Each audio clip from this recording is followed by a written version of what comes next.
Back after the 3-week boycott, land grab charges against DMK chief causes high drama. DMK stages a walkout. Dealing with blow after blow of land grabbing, DMK to meet president to seek her intervention. Land grab offensive continues after DMK man K.N. Nehru. Tamil Nadu police retains K.N. Nehru's brother Ramajayam at the Kochi airport. Chief Minister calms nerves of industry heads on twin deficits, power and labour, assures of no shortages of either. Tragedy strikes Trichy. A head-on collision between two passenger buses leaves 14 dead, 20 seriously injured. Setback for Chief Minister Jayalalitha. Supreme Court bench hints that Amma might have to appear in person for the disproportionate assets case. A diamond of an offer or mud in the face of 100 people are duped by this realty firm promising land allotments. And with Sachin ruled out of the England series, Tamil Nadu's very own Badrinath comes to the rescue to replace Sachin in the playing 11. Very good evening. You're watching Late Night News with me, Ashmit Kumar. Time now for the latest coming in from across the country. The Teesta Pact looks unlikely after Mamata Banerjee pulls out of a trip to Dhaka with the Prime Minister. Former Karnataka Minister Janardha Reddy and his brother-in-law arrested for illegal mining, dispatched to jail for 14 days. The BJP and the Congress on the back foot on their links with Reddy's. Jagan fends off questions about favours granted by the YSR government. And Rahul Gandhi became General Secretary in 2007. WikiLeaks cables quote the US envoy viewed him as an empty suit. Well, first up at this hour, in a tragic tale, a horrific accident in Trichy has left 14 people dead, including 3 children. Now, the accident also left 20 others seriously injured. Now, 2 buses 40 kilometers outside of Trichy near Manaparai were involved in a head-on collision. Now, one of the buses was bound for Madurai from Chennai, while the other vehicle was on its way to Manaparai when the mishap occurred.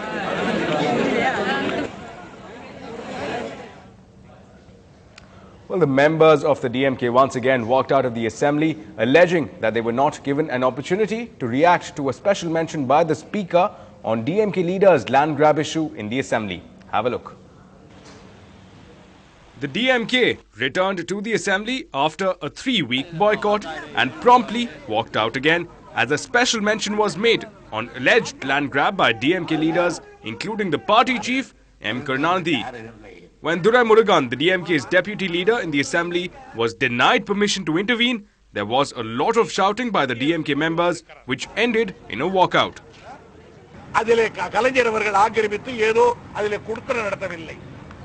அதே போன்று அண்ணா அறிவாலயத்துக்கு முன்னால் இருக்கின்ற vacant land சட்டப்படி விட வேண்டியது விட்டு பூங்காவாக மாற்றி அரசினுடைய ஆணை பெற்று வைத்திருக்கிறோம். அதிலும் எந்த விதமான கிடையாது. பொன்முடி மீது சொன்ன குற்றச்சாட்டும் இதே கோயிலே பலமுறை பேசப்பட்டு பதிலளிக்கப்பட்டிருக்கிறது. மற்றதெல்லாம் வழக்கு மன்றத்தில் இருக்கிறது. அதுவும் The DMK has taken up a campaign through rallies accusing the ruling AIADMK of not respecting democratic values in the House. The DMK's posturing inside and outside the assembly may keep it in the limelight. However, State Local Administration Minister K.P. Munusamy placed on record in the House that legal action will be taken against DMK Chief M. Karunanidhi for what he called encroachment of 780 square feet of land at Gopalapuram. ஆக்கிரமிப்பு இடத்தை சென்னை மாநகராட்சிக்கு எடுத்துக்கொள்ள சென்னை மாவட்ட ஆட்சியரை கேட்டுக்கொள்ளும் தீர்மானம் எண் 296/2003 நாள் 30/5/2003 நிறைவேற்றப்பட்டது. இதனைத் தொடர்ந்து இறுதி மேல் நடவடிக்கை எதுவும் எடுக்கப்படாத நிலையில் இந்நிலம் திரு மு. கருணாநிதி அவர்களின் பயன்பாட்டிலேயே தொடர்ந்து இருந்து வருகிறது. எனவே இதுவரை துப்புரவு சந்துகளில் கண்டுபிடித்த ஆக்கிரமிப்புகளையும் இனிமேல் கண்டறியப்படும் ஆக்கிரமிப்புகள் அனைத்தையும் சட்டப்படி மேல் நடவடிக்கை எடுக்கப்படும். Will the DMK use this opportunity to answer the AIADMK regime, or will it be forced to be on the back foot remains to be seen in the coming days of the assembly session. In Chennai, with Peer Mohammed, this is Ashmit Kumar for NDTV Hindu. Well, up on the other side, moving ahead now, K.N. Ramajayam, brother of former Tamil Nadu Minister K.N. Nehru, has been detained at the Kochi airport. Now, Ramajayam was detained while trying to fly to Dubai early this morning via an Emirates flight.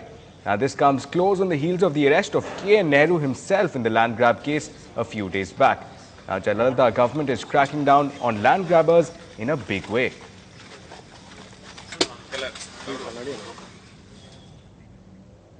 Well, fending off against the land grab charges and arrests, the DMK MPs are likely to meet the president tomorrow against Tamil Nadu Chief Minister J.J. Lalitha. Now, the MPs are likely to submit a memorandum seeking the president's intervention against Jayalalitha's government arresting DMK cadres and former ministers on charges of land grabbing. Now, Jayalalitha government has recently arrested large number of DMK leaders, including former ministers, on charges of land grabbing. And well, in what might come as a major blow to the Chief Minister herself, the apex judicial body hinted that Amma might have to appear in the Bangalore trial court that is hearing the disproportionate assets case. Now, the bench comprising of Dalveer Bhandari and Deepak Verma noted that the petition from Amma seeking exemption from the personal appearance would only cause more delays in the proceedings. Now, the matter has been adjourned for 1 week to allow senior counsel Harish Salve to consult Jayalalitha.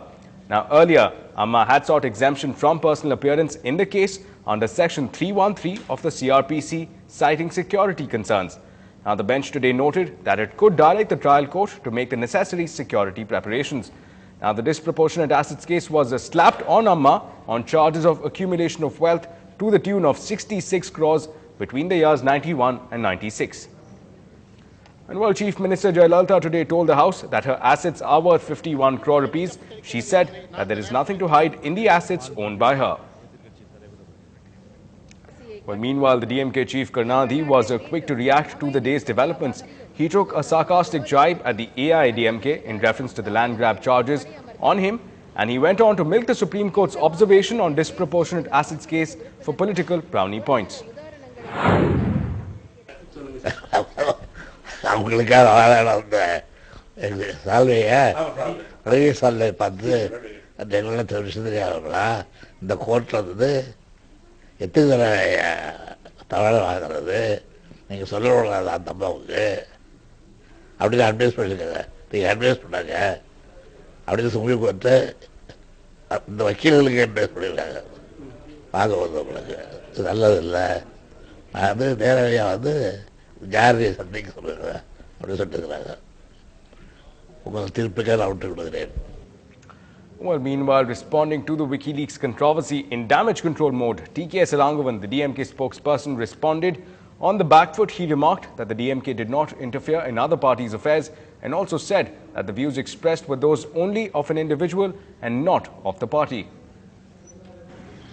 WikiLeaks cables reveal that DMK wanted Sonia Gandhi to be the Prime Ministerial candidate in the 2009 Lok Sabha elections, not Dr. Manmohan Singh. Joining us now, DMK MP and spokesman, Mr. T.K.S. Elangovan. So what's your comment on the WikiLeaks says that the DMK did not want Manmohan Singh being the Prime Minister? That's wrong, because Manmohan Singh was the Prime Minister even in UPA 1.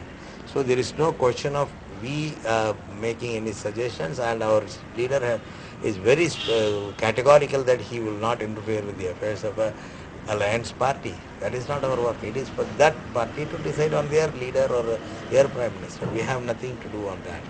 But the comments made by one of the close associate of DMK chief to the US authorities, how do you react to that? That is not the stand of the party. It is an opinion by an individual who is associated with the party.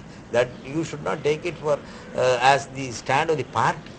Party has nothing to do with that. But anybody can give an opinion on anything. But then that gentleman is very close to the DMK chief. That is different.